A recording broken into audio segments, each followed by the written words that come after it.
त्यानुसार तुम्हाला to be चे रूप इथे यूज करायचे. as soon as did the teacher आता इथे केम चं इथे काय झाले V1 यूज करायचे. then कॉमाच्या जागी तुम्हाला then चा यूज करायचे आणि पुढचं सेंटेन्स जसं आहे तसंच तुम्हाला लिहायचे. एवढाच फरक तुम्हाला करायचे. as soon as च्या जागेवर तुम्हाला no sooner घ्यायचे. did वर्बनुसार तुम्हाला इथे did चा यूज करायचे. त्याच्यानंतर कॉमाच्या जागी तुम्हाला then चा यूज करायचे. the students began to study. त्याच्यानंतर सेकंड सेंटेन्स आहे the thief.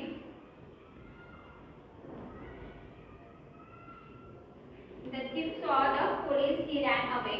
तर या सेंटेन्स मध्ये आधी चोरांनी काय केले पोलिसांना बघितलं आणि पळाले.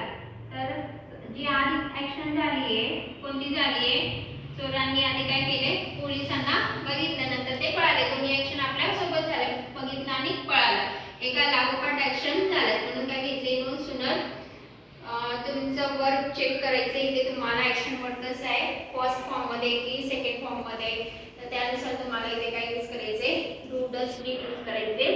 इथे V2 आपण मी ते डीड घेतलंय आणि V2 चे इथे काय झालंय V1.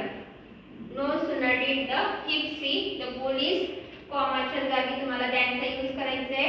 he ran away. Second sentence जसं आहे तसंच तुम्हाला घ्यायचे.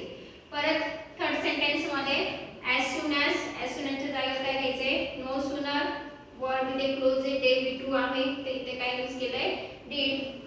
he closed eyes comma then the telephone rang. पुढचं सेंटेन्स जसं आहे तसंच लिहायचे फक्त कॉमाच्या जागी तुम्हाला then चा यूज करायचे.